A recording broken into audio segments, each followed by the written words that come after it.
Jury, I see you, what up? Voila, I'm feeling my vibe. I'm getting in tune with my emotions. I write them all down. No, I ain't stuck. Ladies and gentlemen, welcome to the first Conscious podcast on Conscious Cal. Believe it or not, I am here with my boy. Okay, we're going to discuss some profound shit. Okay, introduce yourself, my man. My name is Cole, and I've met this fucker through my friend Jordan. We're going to be doing this, Conscious Cast thing, every now and then. It's just honestly just kind of a method of dialect, where we just discuss things and we take a position for the sake of argument to figure out what we believe, And listen, what we say, it's okay if you disagree with, Do not believe everything we say. All right, question it. You can look at it, you can examine it, the information, take it in, use it as a perspective. And honestly, we're just here to fucking have fun, Have a conversation. Yeah, you have a conversation while recording it. So today we're going to be talking about life's purpose, all right? And, for me, this is something that I have found to be a very interesting subject because, when I sit down and I think about it, right, and I'm like, I don't know what my purpose is in relation to, my job, right? Yeah. In relation to what I want to do with my life. Mm-hmm. But for me, within, the past year or two, I've had a spiritual awakening, right? Mm-hmm. And so this is I found who I truly am, not who I think I am, right? So when I mean who I think I am, I mean, all my thoughts, right? When I ask you, Cole, what do you think of yourself? What would you say to that? As far as, myself? Yeah, how would you describe yourself? Probably, I am very confident because I know what I'm about. I'm on my purpose. I know what my purpose is. Yeah. I have ever since I was 8th grade because everything that I do in my life is running towards that purpose. Yeah, gotcha. So everything that I am is a byproduct of that mission. Yeah. Everything else, to me personally, outside of that mission is mostly secondary. Okay. I want to make sure that I am adequate enough to achieve that mission. Okay. Yes, because that's your main focus, right? That's the focus. That's the goal. Yeah, right? It has been ever since I was 8th grade. What is that goal? So, my dream, my purpose is to get into the FBI. Okay. So, I am pursuing every aspect that I can in order to make me, number one, a better agent and candidate for that particular mission, and just a better person in that position of authority. Yeah, for sure, man. And that is 100% a purpose, right? And that's your goal. That's what you're striving for. You're striving for that standard, right, that you're setting for yourself in the future. And there's absolutely nothing wrong with that, right? But when it comes to the question, let's just say hypothetically, right, a couple of years from now, you find something else that you resonate with like crazy, and that changes your purpose, right? So that changes your future purpose. But what is your purpose right here, right now, besides that future standard that you're setting? Does that make sense or no? No, I get where you're going. Yeah. Personal growth. That's really what else. Outside, I was telling my friend Nate, number one, he catches himself in a lot of relationship troubles, and I told him you can't make your purpose a person. What happens when you lose your purpose? Do you shift to a different purpose? Yeah, it's tough. Sometimes you got to go into the next mission, but other times I was telling him that my motivational fuel is my negativity. That mission is a representation of me pursuing to be better than the darkness. Okay. To fight the demons through helping other people. Okay. But also, what happens when that fire of negativity burns out? Then it's mastery. Okay. Then it's pursuit of perfection. Yeah. That is a non-existent concept, but it's always something to keep chasing. Yeah.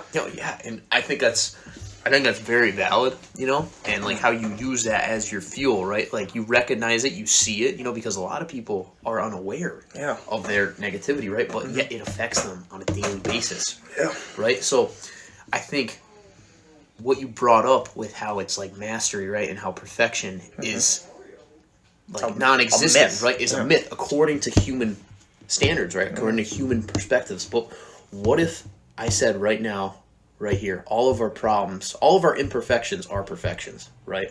Because everything has a use and a purpose. Yeah, everything has a use and a purpose. But everything beyond standards, right? Because the only thing that tells something that it is incomplete or less than or more than is a standard created by us, which is created by thoughts, right? And when you look at that, that's just us telling something that is wrong, right? Because we look at things such as this phone, for example, right? And I could be pissed off as hell at this phone, right? Because it's an iPhone 6, right? This dog shit ass phone, right? It's terrible. Like, but listen, it's just there. It's neutral, right? But I am labeling it as bad or good. So, like you kind of said, it's like a man-made thing. Yeah. Right? But everything that is neutral is complete. Because the only thing that is telling it that it is not complete is me. Yeah. So when you go beyond the human mind, when you go beyond all these standards, beyond all these concepts, beyond all these labels that we make, such as good and bad, right? Everything is perfection, not in a humanistic sense, right? Like not as such as like meeting all these standards, you know, being fucking great in every category, you know, that's impossible. That will never be achieved. No. But that shit is imaginary, though. Think about it. It's not real. It's not tangible. It's just an idea in our head that is a thought. And like, man, that's what I'm saying. Like that, that's it. But it's also so good because it drives us, right? It motivates us. It drives people out of the hell, such as life. And yeah, man, like just, I think how you use that for negativity, right? You use negativity for your fuel.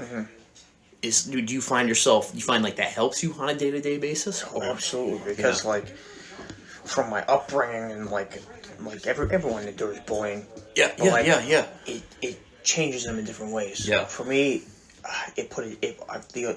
I'm not religious, really. No, same. But I like to put it in biblical kind of sense so that people kind of understand and resonate. I put a demon in my heart. Yeah. So every day I have to go, like, the gym and martial arts are my therapy because I have to vent that negativity through physical, near-violent acts because it's just so overwhelming. I have to fan the flames of hatred or else I will be consumed. Yeah. And that is always at my back. Okay. But I was talking to my friend Nate again. He had that fire too. Yeah. But it burned out. And I'm like, I was telling him, what do I do? What do I use to motivate myself if I don't have that negativity anymore? And I was telling him, that's where you have to pursue mastery. Yeah. Because I like Japanese culture. I have swords in my room right now. I like anime, but that's kind of a byproduct of like my martial arts training. Like my sensei and my uncle would tell me about the samurai. And like as a kid, everybody's like, "Ooh, I want to be a ninja." Everyone, you can't tell me as a boy you never wanted to be like a ninja turtle. But it was like. I was like, then my sensei told me about like, the ninjas were just assassins. Yeah. Gotcha. The samurai were the warriors. And I started reading up on it. Miyamoto Musashi, the Book of the Five Rings, that gave me so much perspective because it was written by a Ronin in like 15th century or something, Japan, post Battle of Sekigahara. For those who understand the history that I'm talking about. But essentially, he wrote a book of the schools of thought. Like the Five Rings, essentially, which are like the five schools of thought that he kind of wrote in a book. Keep in mind, this man was an undefeated swordsman. 50 sword duels to the death, never lost a single one. But I look at the wisdom of the samurai, and I kind of adapt that into my life. Yeah, without killing people. Yeah, obviously. But it's like, samurai means to serve. But they served a master. As a human, you need to serve your purpose. Yeah. Okay. But I use that wisdom to carry me forward. I have to become the samurai to fight the demons. Yeah, so like your purpose is the mastery, right? Yeah. In that sense. After to become stronger in order to be better. Okay, gotcha. So through, like, he said, I think a warrior is, the way of the warrior is twofold, the way of the pen and the sword. So you need to be strong mentally, but tough physically. Yeah. For sure, no, and it's... Which is, I'll harken that back to my sensei. Yeah. Sensei Bill told me that when I was in a very, a very dark place. But he told me, like, to be good at anything, you need to be physically strong and mentally tough. It's definitely like, it takes effort, right? Yeah. Because it's everything within this world that, like, in the world of becoming, as I like to say it, right, requires effort, right, to attain a goal, to be, like, develop a purpose, but I think at least it is like while you're developing a mastery, right? While you're mastering your craft at something, I think that, to me at least, not trying to knock you or anything, I think that's secondary, right? To me, consciousness is primary because you could be putting all your eggs in one basket, right? This mastery. What if that mastery doesn't work out, right? And you're left stressed out. You're left fucking with anxiety, depression. You think you're less than others, which is false beyond measure. Yes, without question. Okay. And once again, not trying to knock you, not trying to persuade you, but it comes back to who we truly are, and this is, at least within my moment, within my being, is my purpose, and it is, at least I know, within every other individual and every other life form, such as trees, such as cats, anything that has a conscious ability to grow and develop with their environment over time, is their purpose, right? So when you look at it, right, you can do all this stuff, right? There's nothing wrong with any of it, right? Yeah. Mastering your craft because it is an intuitive resonance with you and it's something you want to do. It is a desire, right? But when you take it back to who you are, right, it is something that is not changing, right? All this, like, your purpose can change in life, right? With this world of becoming, right? Like, I once wanted to be a fucking astronaut, right? I once wanted to be a firefighter. But behind all that was a being, right? Behind all that was a conscious individual, right, that is fueled by attention, right? And whatever I focus on grows, right? So the more I focus on something, the more it'll show up in my reality. And to me, the more you take care of this, the more it gardens all those other areas, right? Because like through different things, right, such as let me ask you this real quick. It'd be like quick yes or no answer. Do you find yourself when you're fighting a lot, or not fighting, I should say, what are you, Taekwondo, right? Judo. Okay, sorry, my bad. No, Judo. Do you find yourself like in the moment a lot, or like kind of? Here's the that is not as simple as a yes or no. Okay, yeah, go for it. Yeah, you're good. For me, I am never more at peace than in the heat of like sparring or like fighting.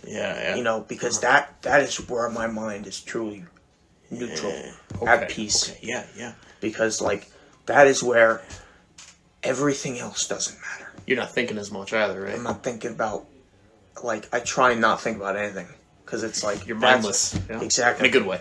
Mushin, no mind. But you have to, like, that practice relieves me of all of my earthly troubles, and I can just be in, like, live in the moment, and not have to worry about anything else around me.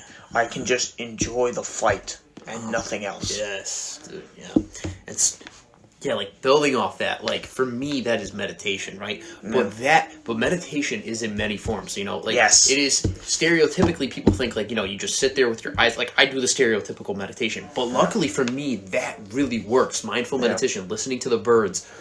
Listening to sensory perceptions around me, listening to my breath, like that stuff for me really works. But for others, that does not work, right?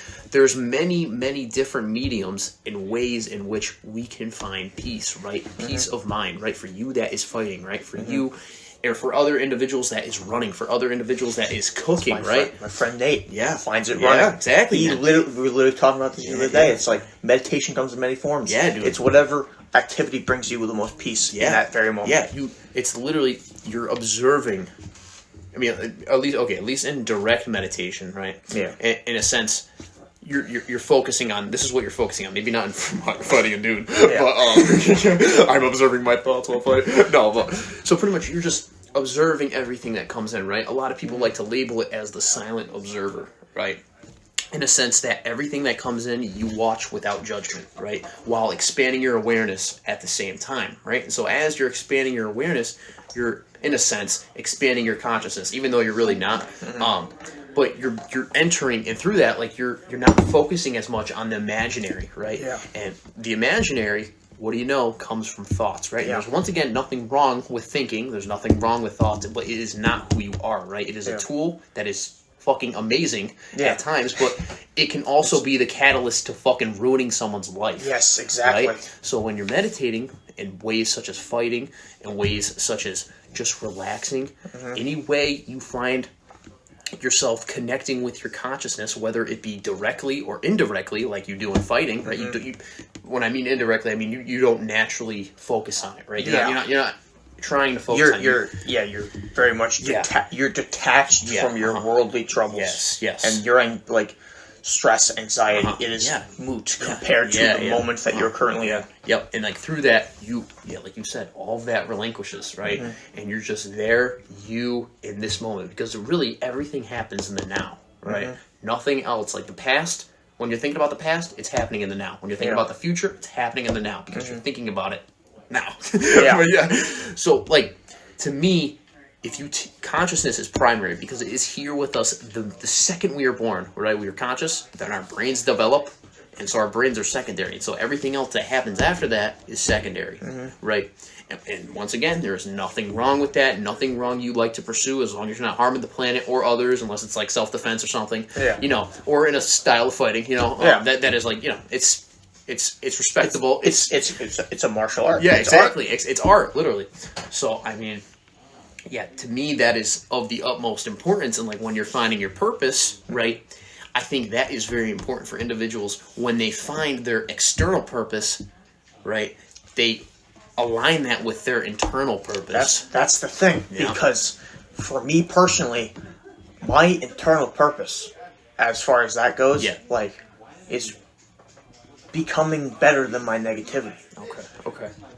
And I use that negativity to propel me towards the external purpose, which is the mission of becoming an FBI agent. Okay, gotcha. Because that's where I find myself. Every time I'm in a pinch, I look back at the external purpose. But it's my internal fortitude that can propel me towards that. Like, I was in a situation, like a financial situation, where I was like, gotta pay for this, but I have no money. And I would, I looked, I took a step back, I took a deep breath.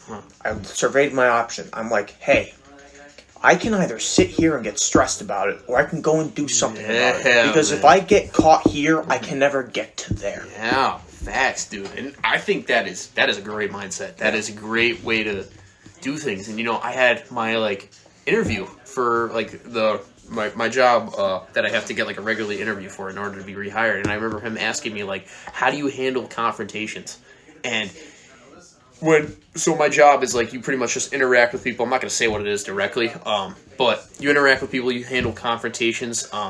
And so I notice in a lot of situations, of confrontation in general, interview aside, people a lot of times like to point out the negative, right? And it is good in a sense because it helps identify the problem, right? But with that, they like to focus on the problem and move nowhere towards the solution, right? Exactly. But at work, right, one time, I dropped a fuck ton of glasses. I'm a waiter, and I dropped a fuck ton of glasses on the ground. But, instead of just being oh my God, dude, I'm going to fucking sit here and cry. Look at how embarrassed I am. That's only going to make the situation worse, right? Yeah. But if I can go grab that broom, bring it back, cleanly get that shit up, boom, faster, done. I'm moving towards a solution. It's more efficient. And, and that, and that develops into a habit over time. Yes. Because the only time you can develop that habit is when you're in situations you're lost for money, right? You're how the fuck am I going to pay this bill, right? Instead of stressing, you're actually moving towards it, right? Because you can think about what you're going to do, but you don't know what you're going to do until you're in that actual situation,